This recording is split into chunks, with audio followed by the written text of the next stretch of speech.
नाशिक महानगरपालिका सार्वत्रिक निवडणूक होत असून नाशिक शहरात महानगरपालिका निवडणूक होत असून प्रभाग क्रमांक 7 मध्ये भारतीय जनता पार्टीच्या 4ही उमेदवारांनी प्रचारात आघाडी घेतली आहे। भाजपचे अधिकृत उमेदवार सुरेश पाटील, हिमगौरी आहेर-आडके, स्वाती भामरे, योगेश हिरे यांनी प्रभागातील मतदारांच्या घरोघरी जाऊन गाठीभेटी घेतल्या आहेत। त्यांनी मतदारांना विकासाची ग्वाही दिल्यास मतदारांचा देखील त्यांना वाढता पाठिंबा मिळत आहे। प्रभागातील पाण्याची वितरण व्यवस्था सुनियोजित करणे, महिला युवकांसाठी प्रशिक्षण केंद्र सुरू करणे, प्राथमिक आरोग्य केंद्राची निर्मिती करणे, गोदा पार्क स्वच्छ करण्यासाठी उपाययोजना करणे, गुन्हेगारी नियंत्रित करण्यासाठी चौकाचौकात CCTV बसवणे आदी बाबी उमेदवारांनी वचननाम्यात दिल्या आहेत। याबाबत उमेदवार सुरेश पाटील, योगेश हिरे, हिमगौरी आहेर-आडके यांनी माहिती दिली।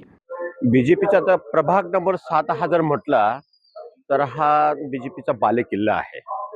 आज 4 वर्षानंतर हे जी निवडणूक होते, कोविड काळ वगैरे गेला तरी याच्यात माझी जे नगरसेवक आहेत, हिमगौरी आडके झालं, मुन्ना हिरे झालं, स्वातीभाई भामरे झाले, त्यांनी फार चांगल्या पद्धतीने लोकांचे प्रश्न सोडवलेत, मार्गी लावलेत। तरी यावेळेस या वार्डमध्ये मी तुम्हाला सांगतो, बीजेपीच्या या 4ही मेंबरपैकी 4ही ते 4ही त्यांच्या चांगल्या याच्यामुळे हे निघून येतील।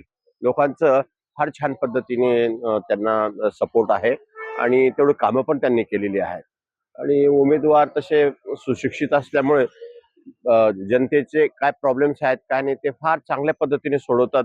म्हणून प्रभाग नंबर 7 हा जवळजवळ 100% बीजेपीचाच आहे आणि 100% तुम्हाला सांगतो की 4ही ते 4ही उमेदवार हे बीजेपीचे निघून येतील। नमस्कार, मी सोनल कासलीवाल दगडे। आपण सध्या बघत आहोत की निवडणुकांची रणधुमाळी सुरू झालेली आहे।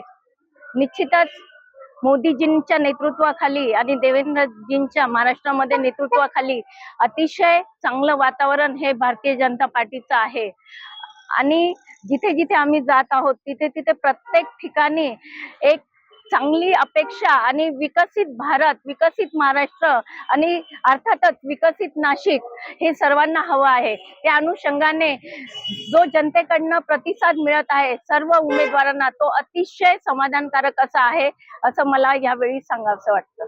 प्रभाग क्रमांक 7च्या प्रगतीसाठी येत्या 15 जानेवारी रोजी भाजपच्या 4ही उमेदवारांना निवडून द्या असं आवाहन भाजप कार्यकर्त्यांनी मतदारांना केलं आहे। दिशा न्यूज ब्युरो, नाशिक।